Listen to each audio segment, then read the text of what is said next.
Dostlar selamünaleyküm. Endonezya'dan inanılmaz bir haber geldi. 10 milyar dolarlık bir anlaşmanın altına imza atıldı ve Endonezya 48 adet Kaan savaş uçağı satın alma kararı verdi. Bugün bu konuyu konuşuyoruz. Daha envantere girmemiş bir savaş uçağını ihraç etmeyi nasıl başardık? Bu anlaşmanın önemli yönleri ve detayları neler? Bize ne katacak? Bugün bu tarz sorulara cevaplayalım. Ama başlamadan da kısa bir hatırlatma yapayım. Bu tarz içerikleri seviyorsanız videoyu beğenmeyi ve kanalımıza abone olmayı unutmayın. Videolarımızın daha fazla insana ulaşması için verebileceğiniz en büyük destekler bunlar.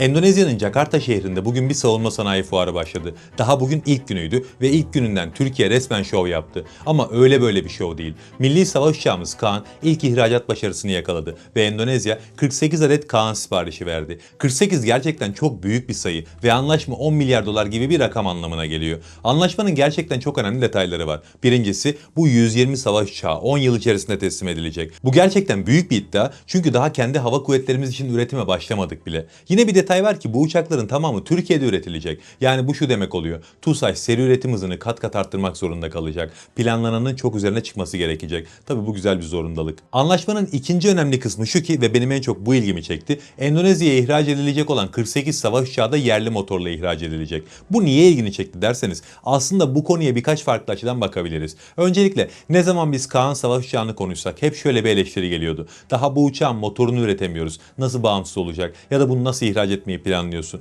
Türkiye'nin milli savaş uçağı Kaan için motor geliştirdiğini hepimiz biliyoruz ama büyük bir çoğunluk bunu başarabileceğimize inanmıyordu. Hatta bana yorum atanların bir kısmı motor projesinin tamamen yalan olduğunu iddia ediyordu. Yani Türkiye onların gözünde böyle bir projeye kalkışamaz. Haddi değil. Sadece seçim zamanlarında uydurulan bir yalandı bu. Tabi buna inanan bir adama Kaan projesini anlatabilmek çok mümkün değil. Çünkü savaş uçağı geliştirmek elbette çok büyük bir meydan okuma. Bu gerçekten büyük bir olay. Ama bunu ihraç etmek çok daha büyük bir meydan okuma. Çünkü motor diye bir sorun var. Şu an ilk üretilecek olan savaş uçaklarımızın motorunu ABD'den alıyoruz. Biz ABD'ye bu konuda bağımlıyken ABD bize ihraç izni verir miydi? Elbette vermezdi. Adamdan aldığınız motorla adamın pazarını elinden alıyorsunuz. Bu anlaşma için bile baksak 10 milyar dolarlık bir potansiyeli elinden çekip alıyorsunuz. Bu şartlarda o motoru tedarik eder mi? Elbette etmez. İşte bu yüzden bu projeye inanmayan çok insan vardı. Anlaşmanın yerli motorla teslimat üzerine olması bu yönden çok kıymetli oldu. Çünkü bu madde sizin savaş uçağı motoru gibi zor bir projeyi tamamlayacağınıza olan inancınızı gösteriyor ve projenin ne kadar ilerlemiş olduğunu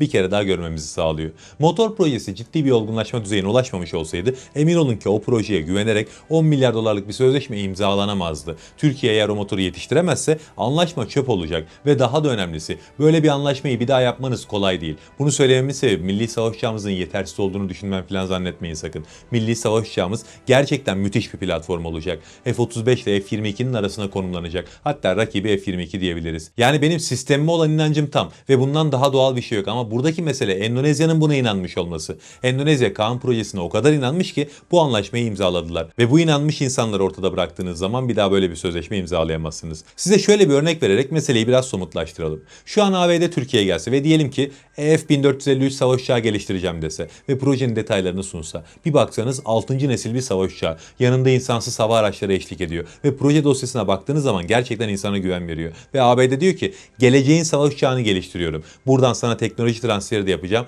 ve uygun fiyata vereceğim. Daha ortaya çıkmamış bir proje olmasına rağmen bu projeye girer miydiniz girmez miydiniz? Hepimizin gayet iyi bildiği gibi Türkiye'yi yöneten biz de olsak böyle bir imkanı kaçırmazdık. Peki aynı teklifle size İran gelse, aynı proje dosyasını sunsa, daha geliştirme sürecinde olan bu projeye girer miydiniz? Ben muhtemelen girmezdim çünkü ABD'nin savunma sanayi teknoloji geliştirme anlamında güven veriyor. Ama İran'ın savunma sanayi kesinlikle güven vermiyor. Ne ürettilerse oyuncak çıktı bugüne kadar. İşte bu örnek üzerinden Endonezya'nın Türkiye'ye ne kadar güvendiğini daha iyi anlayabilirsiniz. Bu anlaşma Türk savunma sanayinin artık dünyaya verdiği güveni de gösteriyor. Daha ortaya çıkmamış yani envantere girmemiş bir platformu 10 milyar dolar gibi bir bedelle satabilmek her yiğidin harcı değil. Bakın normalde rakama baktığınızda anlaşmanın bu yönüne odaklanacağımızı düşünürsünüz. Çünkü 10 milyar dolar az değil. Bugüne kadar savunma sanayinde imzaladığımız en büyük anlaşma. Hatta Cumhuriyet tarihinin en büyük anlaşmalarından biridir bu muhtemelen. Ama diğer yönleri o kadar değerli ki ben şu an bu kısma odaklanmıyorum bile. Bu işin buraya geleceği zaten belliydi. Endonezya uzun bir zamandır bu projeyle ilgileniyor. Hatta geçtiğimiz aylarda Endonezya Cumhurbaşkanı Türkiye'yi ziyaret ettiğinde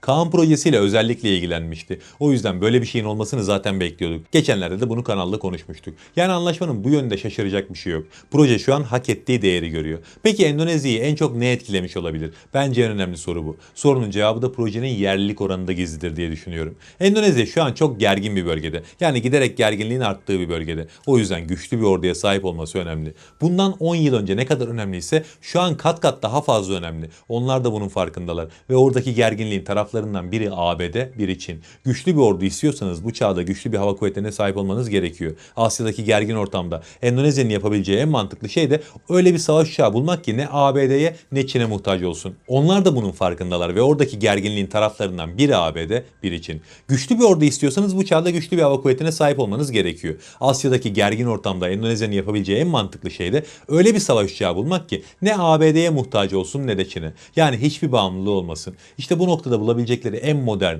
en gelişmiş, en sorunsuz çözüm milli savaş uçağımız Kaan olabilirdi ve öyle oldu. Yarın bölgelerinde bir tarafa yakınlaşırlarsa diğer taraftan en önemli vurucu güçler üzerinden darbe yememeliler. İşte Kaan bunu engelleyebilecek potansiyele sahip. Şu an uçağımızın iki handikapı var. Biri motor, biri fırlatma koltuğu. Fırlatma koltuğu zaten halledilecek ama motoru şu an ABD'den alıyoruz. F-110 motorunu kullanıyoruz. Yakın zamanda yerli motoru entegre edeceğiz. Onun dışında bu sistemin hiçbir bağımlılığı yok. Radarı Aselsan tarafından geliştirilen AESA radarı. Elektrooptik hedefleme sistemi de yerli. Elektronik harp sistemi de. Türkiye'nin bu alanlarda ne kadar iyi olduğunu artık bütün dünya biliyor. Yani şu an Kaan'ın elektronik harp sistemi geliştirilme sürecinde. Ama sonuçta ortaya çıkacak ürünün ne kadar iyi olacağını tahmin etmek zor değil. Türkiye bu konuda özellikle Karabağ Savaşı'ndan sonra adını dünyaya duyurdu. O altyapı elbette savunma sanayinde bugüne kadar geliştirilen en büyük proje için seferber edilecekti. Daha bunun gibi SAR radarından tutun da karşı tedbir sistemine kadar her şey yerli. Böyle olunca elbette Endonezya için kusursuz bir seçenek oldu Kaan. Bu uçak milli savaş uçağımız ilk uçuşunu geçen yıl yaptı ve güçlü bir 5. nesil savaş uçağı isteyen devletler için